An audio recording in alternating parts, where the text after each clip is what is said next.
American Express just did a major overhaul to 6 of their Delta cards. Today we'll run through everything, crunch the numbers, talk about how to play this, even if you hate the changes. Big favor before you dive in is to give this a thumbs up to help with the algorithm, and if you know anyone else that might benefit from watching this, then share this with them. First up are going to be the Delta Gold and the Delta Gold Business cards. The old annual fee was $99 and $0 for the first 12 months. New annual fee is $150 and the same $0 for the first 12 months. This is a $51 difference, but a pretty big jump percentage-wise at 51.5%. For all the cards that we talk about today, the annual fee is effective as of February 1st, 2024. If you are a current card member, then the new fee will come into play for your next renewal date on or after May 1st, 2024. For example, if you're a current card member and your next fee is March 1st, 2024, then you have the old rate until March 1st, 2025. Same thing with April 30th, 2024, and the only exception would be May 1st, 2024, where that new rate hits. We'll talk more about how to play this towards the end of the video, but there is a lot of strategy if your annual fee is coming up. Okay, so what do you actually get for this $51 fee increase? For the Delta Gold, it's a $100 annual Delta Stay credit, and for the Gold Business, it's $150. Delta Stay is pretty much Delta's version of Expedia. You can use the credit towards prepaid hotels and also vacation rentals. In effect, you're paying $51 more for $100 or $150 in hotel credits. I'm a noted coupon book lover and I'm happy with these changes, but it's definitely not for everyone. Still though, if you look at it marginally, it makes a ton of sense. For the old card, in the long run, you were pretty much paying $99 for free checked bags and main cabin one party boarding. That's pretty much it. You were paying to get Delta Silver-like benefits. With the new card, it's a $150 annual fee. You get the same prior perks that you previously had, and now you have an extra $100 or $150 for Delta Stays. Maybe I'm alone at this, but the old card seemed a lot harder to justify after the first year, unless you really flew Delta enough to benefit from the status, but not enough to get status by yourself. With the new card, there's now a case of keeping it, especially if you do still fly Delta a few times a year. Or I guess even just one time, basically enough for the perks to come into play. The business version is also adding multipliers. You're going to get 2x on shopping and advertising on up to $50K in spend annually. More interesting is going to be the flight credit. In the past, you would get a $100 Delta flight credit after $10,000 in spend in a calendar year. So about 1% return on spend for that first $10K. With the update, it's 200 flight credit for the same $10K in spend, so 2% return on spend. Also, that's on top of the multipliers you get, so 2% effectively for that first $10K and multipliers. Reminder that the personal Delta earns 2x on Delta, restaurants, US supermarkets, and 1x on everything else. Delta miles have a floor value of 1 cent per point. The reason for this is something called Pay with Miles that reduces the ticket cost by $50 for every 5,000 miles. It's $100 for every 10,000 and so on. Let's say you cumulatively spend $10,000 on dining and groceries in the US in a calendar year. In that case, you're getting 2x, so 20,000 Delta miles, which has a minimum value of 200, and also that 200 flight credit. Total being 400, which is 4% back. So it sounds really good, but I'd be careful. There are other cards out there that don't have the requirement to fly Delta, and you might have more flexibility. One of the best examples would be the Gold card. That earns membership reward points which have more flexibility, and if you care about aspirational travel, you can get a ton more value. Or if you have cards at the Schwab Platinum, then you do have more opportunities to cash out. Overall, I think these are great changes, since the Gold card was pretty weak before. Most people treated it as a one-year tester, and now there's actually a reason to keep it. Worst case, you play it in the same way as before, $0 annual fee for the first year, and you can make a new decision in 12 months. With that said, if you want to learn about these cards or pretty much any other cards out there, and you want to support the channel, we do have links on the website, asksabby.com, and also down below in the description box. Make sure the links are competitive, that the cards make sense for you, but otherwise, it is a huge way to support the channel, so thank you guys in advance. Moving on, we have the Delta Platinum and Delta Platinum Business cards. In terms of annual fees, the old ones were at $250, and now it's $350, so a $100 difference, which is about 40%. Okay, so what do we get for this? For the personal version, you're going to get $120 in annual Resi credit, which is $10 per month, and also $120 annual rideshare credit, also $10 a month. On top of that, you get $150 for Delta Stays, a total of up to $390 in credits. Delta Stays we already talked about, but let's look at the other two. For rideshares, you have a bunch of options, which include Lyft and Uber. Resi works for purchases at Resi restaurants in the United States. We don't generally go to restaurants that require reservation unless we're meeting up with friends or if we have friends in town. Let's take a look at some examples of restaurants on Resi. The last time we went to Loliho was a few years ago, and tons of people do have it on their must-visit list. We also ended up dining at Copra on their opening day, and the food was great. If we're in the Mission District with friends, we usually take them to Trick Dog for drinks and Mission Chinese food for some unique dishes. Let's take a look at New York. They have restaurants like Carbone that's on our list and also pretty hyped up. You can't really walk in, so Resi is useful for this. Whether it's worth eating there though is another question because it might be overhyped. Looking at the marginal change, you have an increase in the annual fee in 100, an increase in credits of 390. I think a lot of us are still used to the maximize every single credit mindset of things because that's what a lot of other cards are like. Here, it feels more like dealer's choice, where you can only care about maybe even one and still be fine. Even if you don't care about Delta stays and you don't plan to use Resi, there still is value from that rideshare credit. You're paying $100 more for 120 in credits. I feel like that's pretty fair. So in that situation, you are breaking even from that one credit, and the other two are the cherries on top. If you factor in that some people might actually be able to use two or even all three of them, it can be a big win. At the same time, be careful that you're not overvaluing these credits. I think there is a bit of a trap here where it might sound good, but if you don't actually use it, then it doesn't matter. Putting it in the context of skiing, Epic Pass is an awesome thing, only if you go skiing. If you don't, then it's not really valuable.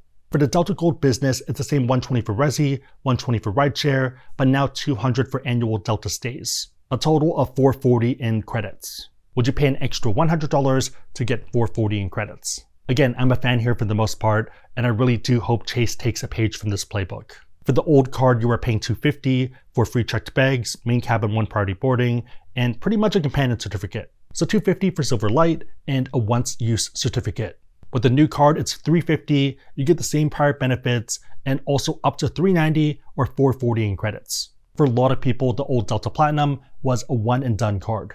You pretty much got it for the first year to test it out to see if you liked it, and unless you got a lot of value from the companion certificate, you wouldn't really keep the card. Now it might be a keeper due to the credits, and you still have that companion certificate. Speaking of the companion certificate, in the past, it only worked for the lower 48 states. Now it works for the 48, Alaska, Hawaii, Mexico, the Caribbean, and also Central America. Before, the value was very much around going coast to coast for you to get value. Now you have a lot more destinations for it to make sense. Whether you're in LA, Salt Lake, Detroit, or New York, I think everyone wins here. The Delta Platinum business is adding 1.5x on up to 100k spend for a few categories that are on the screen, but I don't really think they're worth considering. They're non-factors in my book, and I wouldn't bother chasing them. Overall, I'm a huge fan of the Delta Platinum changes, an extra 100 in annual fees for an extra 390 in credits. I use Uber pretty regularly, so that's fine. In Delta stays, I do need to look into a bit more, but probably still fine. The annoying credit would be Resi because I think we'd be forcing ourselves to use it, but 2 out of 3 isn't bad.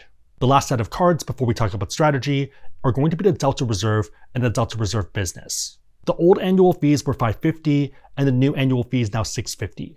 This is a $100 difference, or about 18.2%. This is the tamest annual fee increase of the bunch, and it puts it in line with the Bonvoy Brilliant.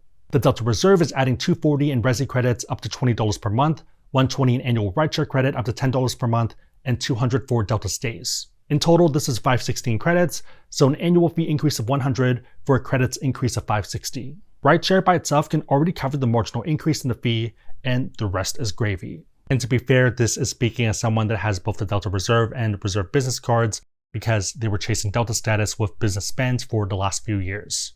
With the changes to the MQM system, it didn't really make sense for me to keep the cards, and I was actually looking to cancel them to get Hilton Aspire cards, additional ones. Now though, with these changes, it makes the decision a lot harder, and I think I might put that off for a year. In a lot of ways, I think the Platinum card is still a better pick than the Delta Reserve, but at least now the Delta Reserve has a fighting chance. On the business side, it's the same $240 for Resi, broken down to $20 per month, $120 for rideshare, $10 per month, and now it's $250 for Delta stays. $610 in credits. Would you pay an extra $100 in annual fees to get $610 in credits? For the old card, it was pretty much a souped up version of the Delta Platinum with a better companion certificate and also access to Delta Sky Clubs and Centurion Lounges when you were flying Delta.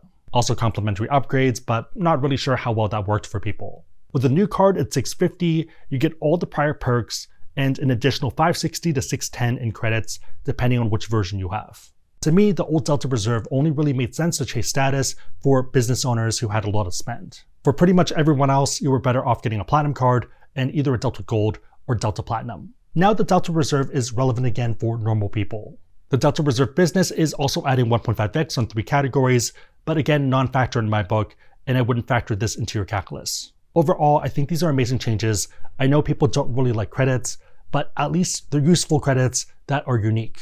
If anything, I'm just happy that they're not Clear credits or Walmart Plus credits, which would actually make it worthless in my book because the marginal value just isn't there. I'll happily have more credits for rideshare, and I travel enough and review enough hotels where I might not be using points that the Delta Stay credits should be useful. Resi one's another story, but that's fine. I also wouldn't be surprised if the Resi credit is added to other cards like the Gold card and the Platinum card. American Express acquired them and they are trying to build it out into more of a platform, so that just makes sense. Okay, so we talked about the cards. What if I hate all of these changes? The benefit is that the fees might not come into play for 14 months. Again, it's on your next renewal on or after May 1st, 2024. If your next fee is January 2025, then you have about 11 months.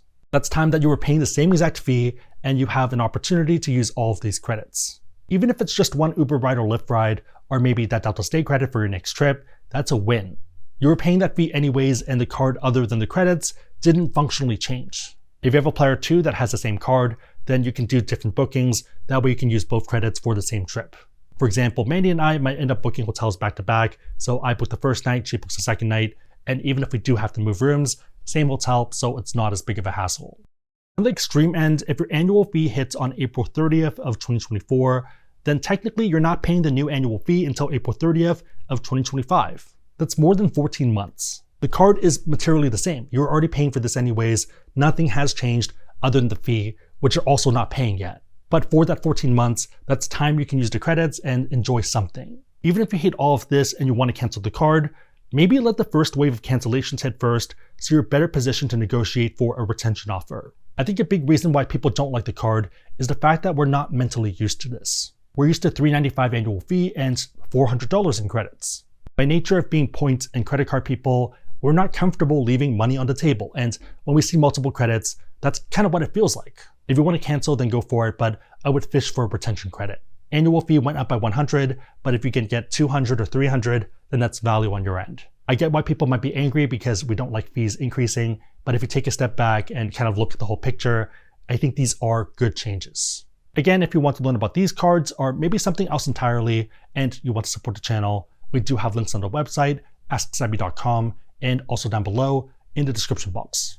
If you made it to this point, leave a red triangle emoji in the comments down below. Red for Delta because they kind of use that a lot. And also that's a triangle, which is Delta.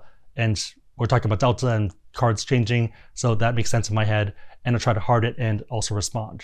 3 questions. Number 1, what are your thoughts on the changes? Number 2, how would you rank the cards in terms of the changes? So which one do you like better? Which ones do you not like as much? And number 3, which ones would you consider yourself? Let me know and everyone else know in the comments down below. Big favor, give us a thumbs up, consider subscribing, but otherwise, hope you liked it. See you next time.